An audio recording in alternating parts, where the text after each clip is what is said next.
Fala pessoal, mais um episódio do Papo de Trader, dessa vez com Ricardo Brasil e o Fabrício. E hoje a gente vai falar sobre IPO, falar sobre o trade certo, falar sobre análise fundamentalista e começando com o Ricardo Brasil. Ricardo, prazer você estar aqui. Pô, bacana, obrigado pelo convite, Luqueta, tamo junto aí. E legal, vamos embora bater esse papo aí, bacana. E começando contando um pouquinho sobre a sua história, Fabrício. Tem mais de 20 anos de mercado. Eu sou Ricardo. Ricardo. Cara, então, tenho 20 anos de bolsa, por incrível que pareça. Que eu tava vendo, enfim, o pessoal tava pedindo pra escrever um livro e tudo mais, aí foi quando eu comecei lá comprando PIB 11, que um BNDES garantia o 0 a 0. Se desse prejuízo em um ano, ele botava o seu dinheiro de volta. E aí eu fazendo ali o livro, fui ver que esse negócio aconteceu. Era isso, a primeira ETF do país tava completando 20 anos. Que legal. Então eu estou há 20 anos nesse negócio, por legal. incrível que pareça. Muitos cabelos brancos, muito estresse e muita alegria também. Muita alegria. E você, Fabrício, agora sim. Não, cara, eu também sou antigo, viu, Ricardo? A gente para pra pensar, viu? PIB 11 foi a 20, eu fui em 99, tô 25 anos. Que isso? Caraca! A minha primeira ação nem existe mais, né? Não tá mais na bolsa, foi Razip Agropastoril, era uma Que produtora isso? de maçã. Pra você ter noção, nem conhecia. Pô, eu tradava uma de maçã, mas era outra. Foi a Renar. Renar, depois comprou a Razip e foi assim também, legal. mas comecei lá atrás. Comecei com quis conhecer o mercado, vindo do interior. Acabei, por coincidência aqui, sem conhecer mercado nada, conhecendo o Barsi. Né? Que legal, o Barsi. cara. Foi ele que acabou me apresentando a bolsa, me conduziu aí nos primeiros passos. A gente tem uma relação de amizade bacana até hoje. E foi aí que eu me apaixonei pelos fundamentos. Então, venho dessa história. E até hoje, seguindo essa parte, conhecendo pessoas no mercado, né? Que nem o Ricardo, o Valério, que já participou aqui com vocês. Né? O Valério hoje um grande parceiro, o Hermel, né? Pra gente vai conhecendo gente, vai adaptando as estratégias, vai construindo, mas... Então é um amor pelo mercado aí que já dura mais de 20 anos e tomara que dure aí muitos outros. Obrigado, Lucas, pelo convite. E vamos bater esse papo hoje aqui. E assim, Fabrício, agora para você, especulação, o que você acha? Para você costuma fazer o seu é voltado mais a investimento a longo prazo? Assim, né, além da bolsa, né, o meu recurso vem... Eu tenho empresa, também sou produtor rural, quer dizer, eu vivo de renda variável, né? Sim, assim, porque você já toma risco no seu negócio. Às vezes a pessoa fala, nossa, mas você é na bolsa, é arriscado. Arriscado eu abrir a loja todo dia, né? É verdade. Eu plantar agricultura com esse clima louco. Tem uma empresa de maçã. Não, pior que não, porque aqui é manga. Pior que é manga. Então, assim, de certa forma, a gente especula no dia a dia, né? Mas na bolsa, por incrível que pareça, parece que é o lugar que eu sou mais conservador. Né? É onde eu tenho mais... ainda mais discípulo do Barsi, né? Mas não quer dizer que de um tempo para cá, né, me sobra um pouco mais de tempo, tem parte do meu trabalho eu faço de casa, e eu confesso que eu gosto, sim, de fazer um pouco de especulação ali no day trade, mas usando mais a técnica do gradiente linear, que o Valério já apresentou, tudo assim, porque... É uma coisa mais objetiva, né? Não depende tanto da minha análise e nem tem tanta subjetividade. Então, ali eu me encaixo, né, naqueles pontinhos ali, fico fazendo assim. Mas não é o meu core, não. É analisar o que está acontecendo e tentar direcionar aí os bem bacana. Porque cada pessoa na bolsa, pessoal, às vezes as pessoas falam, eu tenho que fazer day trade. Não, você não tem. A bolsa é infinitas possibilidades. Estou trazendo um cara aqui que tem 20 mil% de rentabilidade, né, Ricardo? Não, 35 mil. 30... Acho que mais. Conhecendo, bem mais. Vai para lá. Mas por que eu quero trazer isso? Porque o Ricardo foge um pouco da linha do que o mercado fala. Acho que isso é único no Brasil, né? De quantitativo. Assim, mais varejo, sim. Assim, tem a parte institucional e tal, mas do pessoal de influenciador e tudo mais, eu não vejo o pessoal... eu nunca vi. E para você ver que cada pessoa tem uma metodologia, tanto para ganhar dinheiro no mercado, quanto para especular. Então, não existe uma verdade absoluta. Estamos aqui com uma pessoa que não tem tanto esse perfil de risco e outra que viveu todo esse tempo na loucura da especulação. E toda hora a loucura muda. Teve IPO, agora que não tem IPO tem que achar outra coisa. Agora, não operava nem índice nem dólar. Agora, nos últimos 3 anos estou operando índice e dólar, porque a gente fez uma estatística boa ali. Assim, quem diria, né? Eu, assim, você que era criticável. Eu criticava, falava, mais ou menos, né? Falava, gente, não sei, essa alavancagem é demais e tudo mais. E agora eu tô lá, o rei do mini índice lá, tipo... Mas é a mesma coisa, eu nunca achei que eu fosse fazer day trade, porque não é o meu perfil, né? Eu falei assim, como você tem outros negócios andando, você tá com a cabeça lá E eu entendo que o day trade você tem que estar muito ali focado, né? Sim. Ligado. Então a gente vai se adaptando, né? Vai se E reinventando. eu brinco que risco está muito associado ao conhecimento, claro. Você na sua casa, você vai querer tomar risco, tem que estar muito associado ao conhecimento que você toma do mercado. Ah, vou investir em conhecimento, vou fazer curso, vou fazer o curso do Ricardo, do Fabrício, do Valério. Se você tentar buscar o máximo de conhecimento para aquilo que era um grande risco, você aprendeu a controlar. Por quê? Porque você aprendeu sobre aquilo. E, Ricardo, fala um pouquinho pra gente sobre essa parte de IPO, que poxa, todo IPO que tem eu acompanho seus vídeos, eu sempre falo isso pra você, porque eu realmente gosto. Pô, antigamente sim, funcionava. Eu tinha uma estratégia. Hoje existe outra estratégia, tá? Mas antigamente era só você flipar. Você vendia todas na abertura. Você reservava e vendia na abertura. Você não, às vezes você reservava 100 mil, levava 20 mil. Às vezes você reservava 100 mil, levava 30 mil, vai. Ou integral, quando você levava tudo. E aí, até 2018, se você flipasse todas, o pior resultado foi 2016. Você ganhava 2,18 no ano. Mesmo assim, você ganhava dinheiro. Você ganhava dinheiro. Mesmo já considerando as perdas e os ganhos, Sim. E assumindo que você está reservando a mesma quantidade, mesmo com rateio, já considerando rateio, você está reservando a mesma quantidade em todas. Teve ano que deu... 2018, saiu até uma reportagem minha, que tinha feito lá 270 mil em 3 dias. Na verdade, foram 27%, porque eu estava entrando com 1 milhão em cada uma. Foram 3 IPOs. Happy Vida, Notre Dame, depois veio Happy Vida e Banco Inter. Foram as únicas 3 que tiveram. As 3 foram fabulosas, assim, flipar. E aí essa estratégia acabou. Tá, uma pena. Assim, hoje flipar é você comprar e vender na abertura, já não dá tão certo.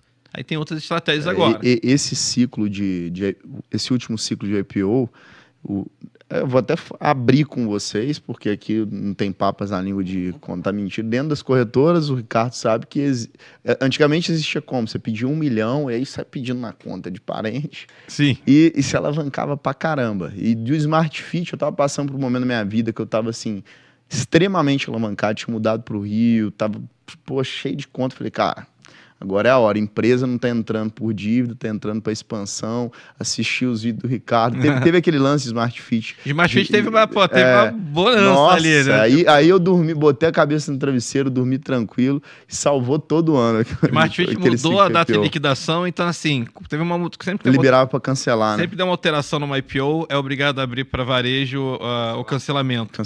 Então assim, olha que loucura. Então, a ação ia inaugurar na bolsa, você já ia saber o resultado e você podia cancelar, acho que no dia seguinte ou até 2 da tarde. Então assim, ou você tem lucro ou você cancela, entendeu? Meu Deus, cara, isso aconteceu 3 vezes que eu lembro na bolsa. Aberto eu lembro, que eu lembro agora de Smart Fit e BR Malls. BR Malls aconteceu a mesma coisa. E aí esse negócio que tava falando assim de risco, de conhecimento, né? Tipo, hoje eu também, apesar de eu fazer trade praticamente 3, 4 vezes na semana, quase todo dia, eu sou bem #bundinha na parede, assim, eu sou muito, assim, eu sou meio medroso, mas por quê?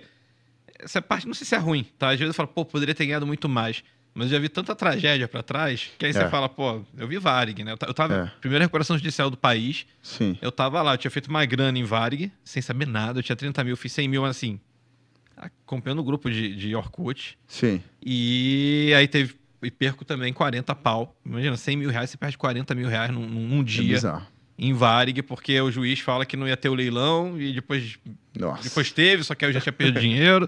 Então, assim, você vê, já vi muita coisa acontecendo. Aí você. É bom, né? É bom porque você fica. Cascudo. Você fica cascudo e com medo. Medo eu acho que é bom. Ter medo. Com certeza.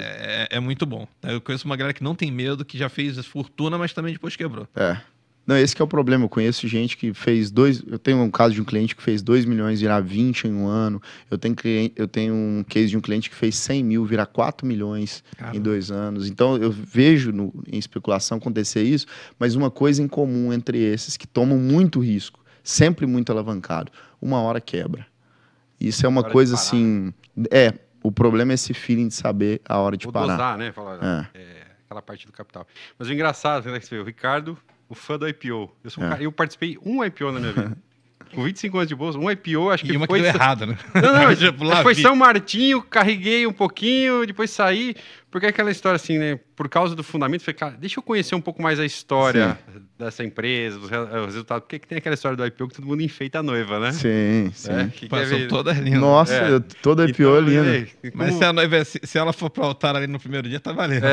Mas é aquela história de a bolsa te dá essa oportunidade, né? Um cara que gosta de tradear esse IPO e fala assim, eu prefiro não correr esse risco. É o perfil de cada um, não adianta. Aquela história, a bolsa é para todo mundo, mas nem todo mundo é para a bolsa, né? E eu não preciso fazer tudo na bolsa. Para especular, eu acho bem bom, assim.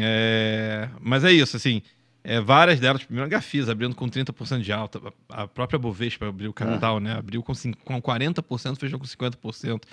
Nossa, tiveram algumas. E tiveram umas horrorosas. A Lavia, foi quando acabou o padrão, Lavia abriu com menos 14. Fechou o dia menos 5, mas abriu com menos 14. A primeira que eu lembro que não deu certo foi JBS. Ela saiu a 8, abriu a 7,98. 2 centavos, mas assim, fechou o dia menos 12. Como eu vendia na abertura, eu levei só os 2 centavos de prejuízo. Caramba. Mas menos 12% no dia, alavancar.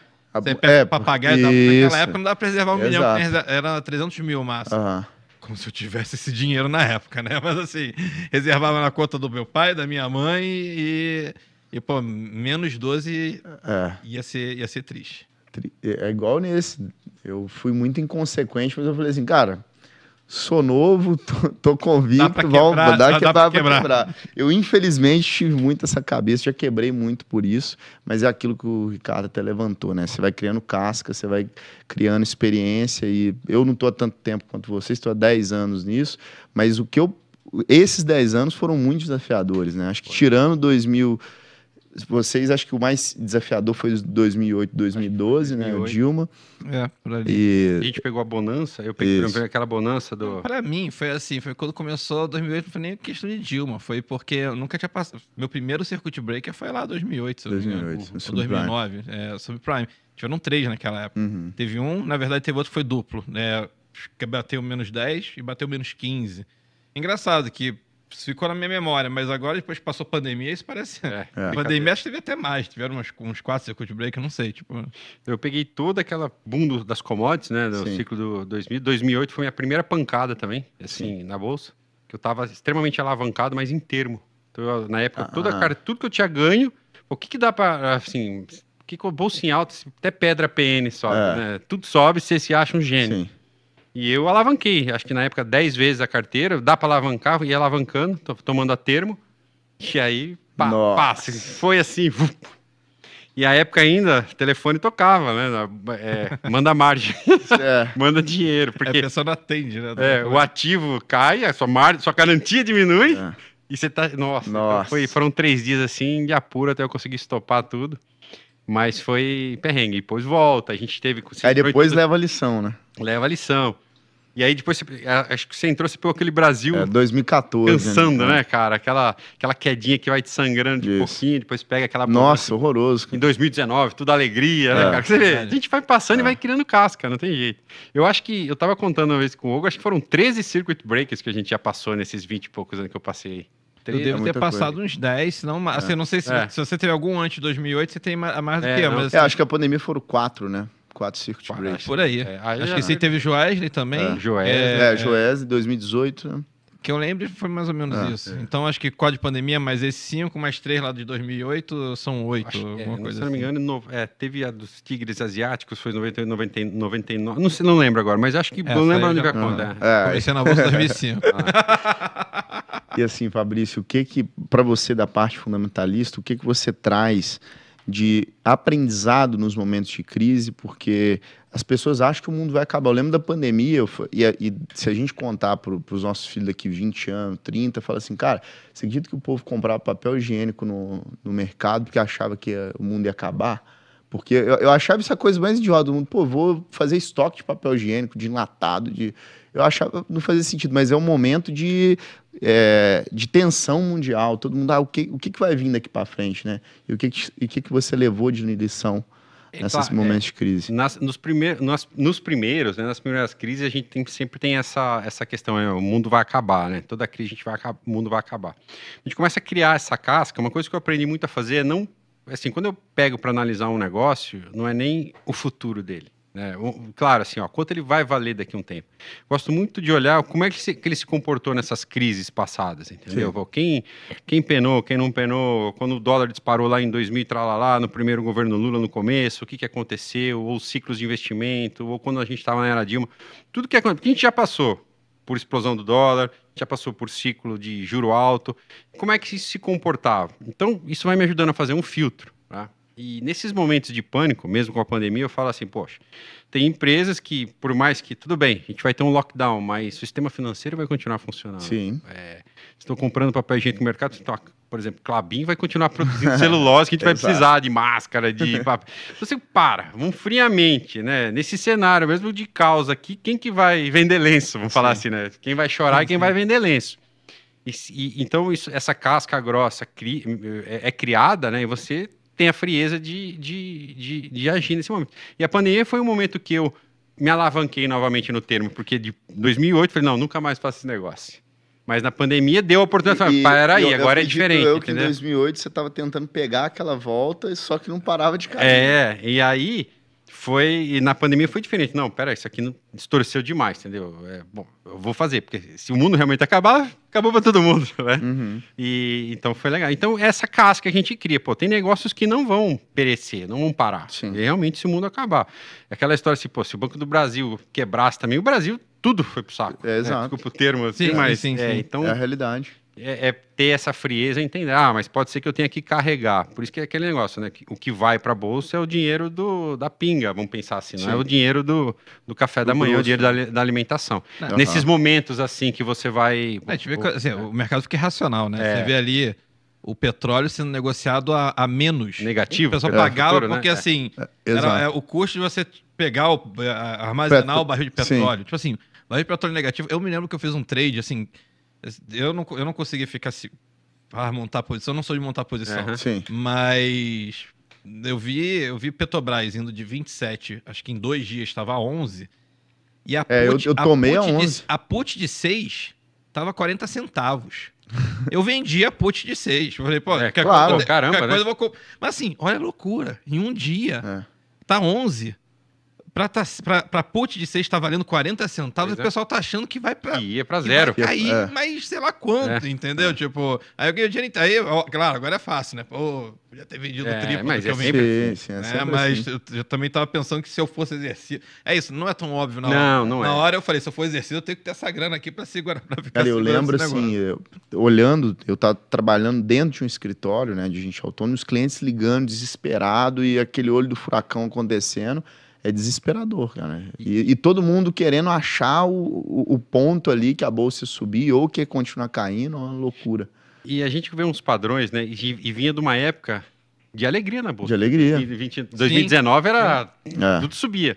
E eu lembro que assim, muita gente falava e eu tinha comentado na época, assim, já no final do ano, não é que a gente acerta, não é que se acerta, mas você começa a ver uns padrões. Por exemplo, tinha muita gente de YouTube, tudo recomendando Itaúsa, porque dividendo, né? Aí eu falava, galera, o negócio da Itaúsa é pegar o dinheiro que ela ganha de Itaú Reinvestir. e reinvestir em outros negócios, né? Que ela tá achando que tá barato, né? E crescer, fazer uma alocação de capital. Se Itaúsa tá distribuindo esse tanto de dividendo, para mim um sinal é que tá tudo caro, não tem o que fazer com o dinheiro, tô acionista.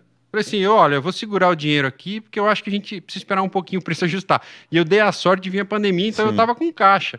Mas eu falo assim, o tempo de mercado vai te dando esses sinais. Fala, cara, peraí, se o cara que usa o dinheiro para comprar a empresa não tá comprando, quem sou eu? Eu tenho, com crise, você comentou, no Joesley Day eu falei assim, cara, a próxima vez que a bolsa der um circuit, eu prometi isso pra mim, a próxima vez que eu tiver um circuit break na bolsa, eu vou tomar. Aí o que eu fiz na época? Tinha uma carteirinha de ação, aí eu tinha um dinheirinho guardado em renda fixa, que era reserva de emergência, pô, era concursado, tava nem aí com aquilo na época, mandei pra bolsa, comprei tudo de bolsa no primeiro, aí depois vim de moto, comprei, depois vim de carro, comprei, e o que eu calculei? Que foi a última alavancagem. Cara, pior cenário é se a bolsa bater 30 mil pontos. Porque aí foi onde eu calculei o risco para eu quebrar, né? Pô, se a bolsa fosse 30 mil pontos, eu poderia quebrar. Mas qual que era a chance de acontecer aquilo? Na pandemia. Na pandemia. Chegou a 69? Chegou a 69. Então, fui tomando e no final eu me alavanquei. Mas, lógico, isso especulando. E nesse momento eu tinha feito tipo 30 mil virar 70, somando tudo, porque tomei o prejuízo daquelas ações que eu havia comprado antes, mas compensando tudo, eu mais que dobrei o capital, isso em 2 meses, cara. Porra, Mas esse é o tempo de mercado te ensina isso, né, Ricardo? Não tem jeito. O tanto de risco que você vai tomar, ou o que acontece, ou ter um pouco de frieza. Não, é o que você falou, não quer dizer que amanhã tem um circuit break, eu vou acordar tranquilo e vou dar all-in, não é? Não, peraí, né? Mas um pezinho ou outro você acaba fazendo e vai. É numa situação dessa, os meus sistemas geralmente eles são estopados quando você tem um drawdown muito grande. Então assim, eu me lembro que na pandemia eu fui estopado e tudo bem, eu tava com uma operação desde novembro, que ganhei muito dinheiro. Outubro, novembro, dezembro, janeiro, aí fevereiro veio... Fevereiro eu fiquei no 0 a 0. Mas tava ganhando 120 conto em fevereiro, e aí no dia lá do circuit break perdi os 120, então fiquei no 0 a 0. Mas eu tinha ganhado, no mesmo trade tinha ganhado dinheiro. E aí, na minha metodologia, meio que eu travo até... Então, assim, fiquei 2, 3 meses tentando achar padrão, porque se eu estopo lá pelo drawdown, eu tenho que esperar fazer base de dados pra operar. Então, assim, fiquei 3 meses meio que sem saber o que fazer. Eu fiz algumas coisas, tipo essa de Petrobras. Outra coisa que eu fiz que foi muito óbvio, foi um long and short, assim, muito rápido. Você tinha a Bolsa Americana caindo, acho que 9%, e aqui chegou a menos 19%, travou. Esse é o terceiro circuit breaker, mas travou, e a B3 diz que não foi, mas ficou travada lá um tempo. E aí que eu desci, a Bolsa Americana foi de menos 9 para menos 6. Nisso, a Bolsa aqui ficou meia hora travada. E quando abriu, continuou lá, menos 19, e os ativos continuaram no mesmo. Falei, pô, precisa ser um gênio. Pô, lá subiu 3%, eu comecei a comprar qualquer coisa. Pra vender. Ordem alfabética, né? Eu lembro até do dia. Pra vender no fechamento, entendeu? Tipo assim, aí ganhei um dinheiro nesse... Eu tava até falando uma live, que foi um negócio, sempre que tinha o circuit break, eu abria a live porque ganhava engajamento. Sim. Eu me lembro que na live, uma pena que não gravava ainda a live no Instagram. Não salvar, né? Eu lembro na live, quando eu vi isso acontecendo, eu falei, galera, tchau. Tipo assim, e aí comecei a comprar de A a Z, né? Mas foram poucas as coisas, assim, que eu fiz, assim, depois do circuit break, depois de 3, 4 meses eu consegui fazer alguma coisa. Por acaso, teve o leilão de Oi. Sim. Acho que... Leilão é molezinha, tipo, um mês antes eu comecei a comprar Oi pra vender um dia antes do leilão. Deu 16%. Sim. Do início, a primeira compra deu uns 30%, mas no médio... Que é uma das estratégias que você usa. No médio deu 16%, porque eu fui comprando, mas se eu soubesse que a primeira ia ser a mais barata, eu tinha comprado tudo lá. Exato. E depois vem um ciclo de IPO. Ali, pois é. Aí depois, na sequência, vem um ciclo de IPO. E quem diria, né? Tipo assim, a coisa menos provável. E se a gente olhar o ciclo de IPO, o último foi o do TC, e depois do último, você pegar o dia, a bolsa, o último IPO, a bolsa desabou, que foi do TC, né? Acho que foi o do TC. Acho que foi. Modal e TC foram nos últimos ali. E tem uma coisa... Teve Armac, teve... Armac eu tava com a Hermel na época, na hora, e aí, fazendo a estratégia nova, ganhei 200 pau na frente dele, ali, tipo, ganhei 20%. Assim, foi um dia bom. Armac... foi o mesmo dia. Armac e TC foram no mesmo dia. Foram no mesmo dia, né? Foram no mesmo dia. Eu lembro que eu não entrei em TC, entrei em Armac. Exato, eu entrei em Armac e ganhei um dinheirão. Não sei por que eu não fui em TC, acho que porque eu não queria ficar alavancado em duas no mesmo dia, alguma coisa assim.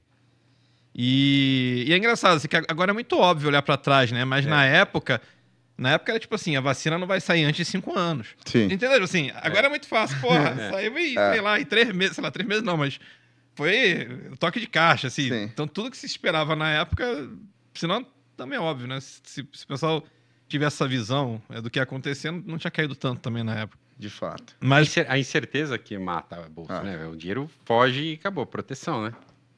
Assim, o outro trade que eu fiz além desse acabou sendo um ano bom, mas o outro trade que eu fiz foi renda fixa.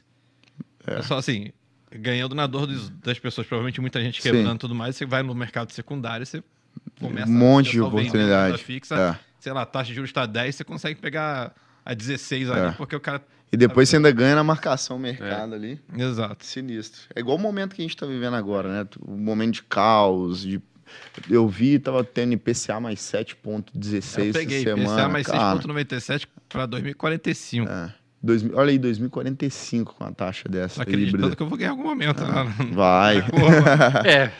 Tô torcendo por você, viu? Seu sucesso, né? Nossa, se deu certo, você pensasse que o Brasil melhorou. É isso. Tomara. Entendeu? Tô torcendo por você, Ricardo. E assim, considerações finais aqui pra gente finalizar. Fabrício, o que você tem para falar para esse investidor que está começando, está ainda engateando no mercado? O que você trouxe de maior aprendizado aí hoje que te economizaria tempo e dinheiro? Acho que a questão é assim, né? Muita gente, primeira coisa é a gente traçar um objetivo, né? A gente fala sempre do investimento que é os 3 pilares, né? A segurança, a liquidez, né? A rentabilidade. E muita gente só olha a rentabilidade. Então, e fala assim, e olha a rentabilidade e quer o agora, né?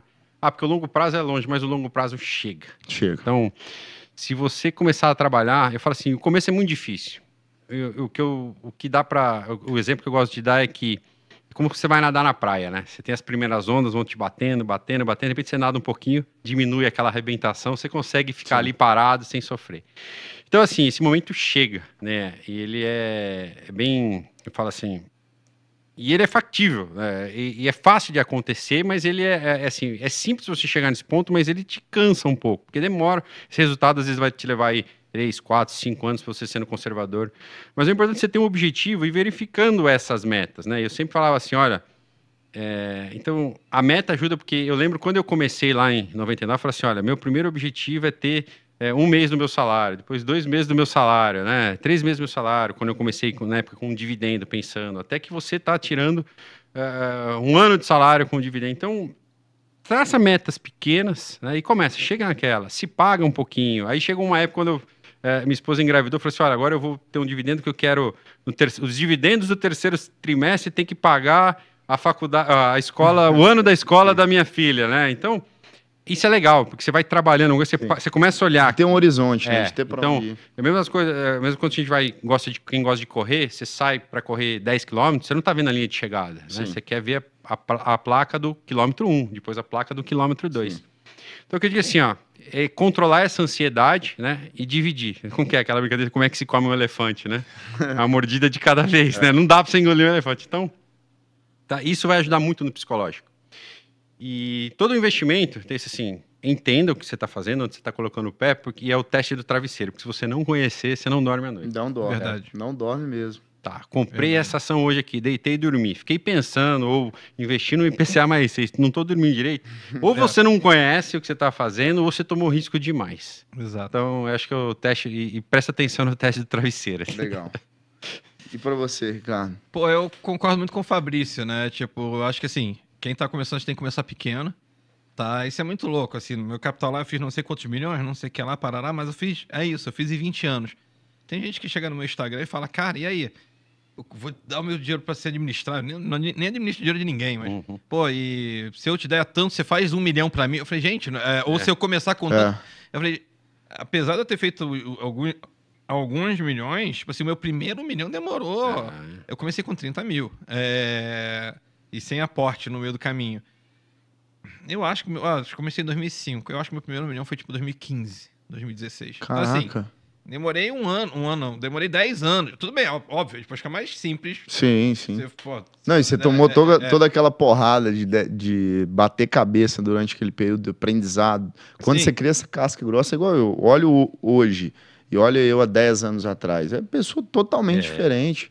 Mas acho que é isso, assim, o pessoal acha, quando a gente fala de valores e tudo mais, foi um negócio...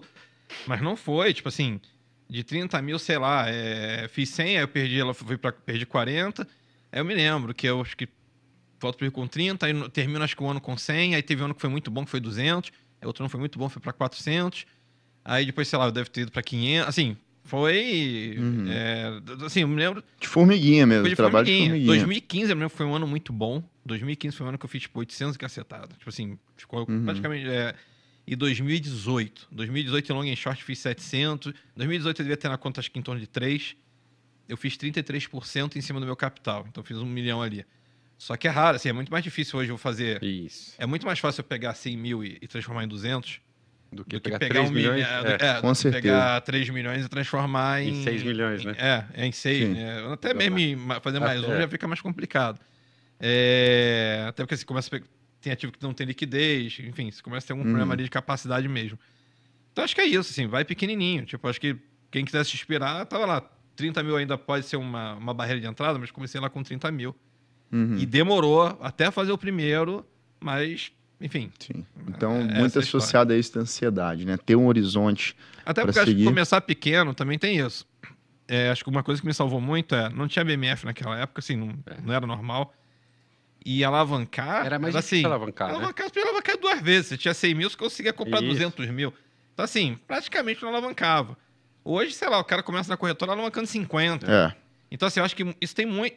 Isso me fez também ficar ali pé no chão, né? E Sim. também, sei lá, não tinha essa questão de quebrar porque minha família não era rica. Então, não que eu tenha passado fome, mas se eu quebrar, você ia ter que trabalhar e acabou, tipo... Então, acho que assim, começar pequeno e ir aos poucos, eu acho que é uma boa.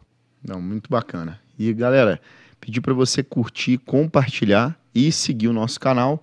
Não esqueça de mandar para seus amigos que estão começando no mercado, que precisam ouvir esse tipo de conteúdo.